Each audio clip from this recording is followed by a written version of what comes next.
আপনারা মিশরের কারি আব্দুল বাসেতের নাম শুনেছেন?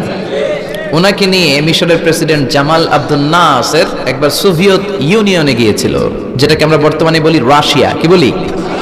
রাশিয়া। তৎকালীন সময় এটা ছিল সোভিয়েত ইউনিয়ন, এখন এটা হয়েছে রাশিয়া। তো রাশিয়াতে যাওয়ার পরে মিশরের প্রেসিডেন্ট জামাল আব্দুল নাসের ওনার সব প্রেসিডেন্টদেরকে রাশিয়ার প্রেসিডেন্টের কাছে পরিচয় করায় দিচ্ছে যে এটা আমার হোম মিনিস্টার, এটা আমার ফিনান্স মিনিস্টার, এটা আমার এডুকেশন মিনিস্টার, এটা এই মন্ত্রী, এটা ওই মন্ত্রী, এটা ওই মন্ত্রী। তো সব মন্ত্রীরা সুটেড বুটেড, প্যান্ট পরা, শার্ট পরা, টাই পরা, ব্লেজার পরা। কিন্তু কারি আব্দুল বাসেত ব্লেজার পরতেন না, উনি জুব্বা পরতেন। তো রাশিয়ার প্রেসিডেন্ট বলে, আপনার এইটা আবার কোন মন্ত্রী? সব মন্ত্রীর পোশাক একরকম, এর পোশাক আরেক রকম, এটা কোন মন্ত্রী?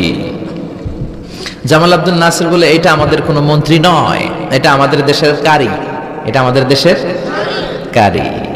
রাশিয়ার প্রেসিডেন্ট বলে, কারি আবার কি? কারণ এরা কারি জিনিসটা কি এটা জানে না, এটা তারা বুঝে না।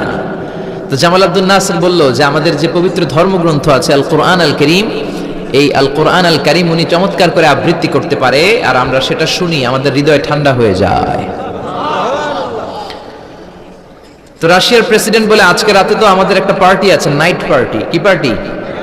এখানে নৈশ ভোজ হবে, খাওয়া দাওয়া হবে, আর হবে বেলি ড্যান্স। কি হবে?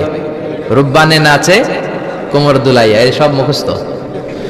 তো এই বেলি ড্যান্স হবে, এই বেলি ড্যান্স আমরা দেখবার, উইস্কি খাবো, অ্যালকোহল খাবো, মদ খাবো। তো কারি আব্দুল বাসিত ইবনে আব্দুস সামাদকে রাজি করানো হলো। কারি আব্দুল বাসিত ইবনে আব্দুস সামাদ রাজি হলো। উনি গেলেন, যে হল রুমের ভেতরে বেলি ড্যান্স হয় ওখানে ওনারে বসানো হলো। সিঙ্গাররা যেখানে গান গায় ওইখানে উনি মাইক্রোফোনের সামনে বসলেন, আর আল্লাহরে বললেন, আল্লাহ আমার গলায় যত সুর আছে, যত মেলোডি আছে, ভয়েস আছে, সব সুরকে আমি উজাড় করে দিয়ে আজকে তেলাওয়াত করব। তুমি আমার এই তেলাওয়াতের রিদম, এটার আকর্ষণ, এটার অ্যাট্রাকশন এই কমিউনিস্ট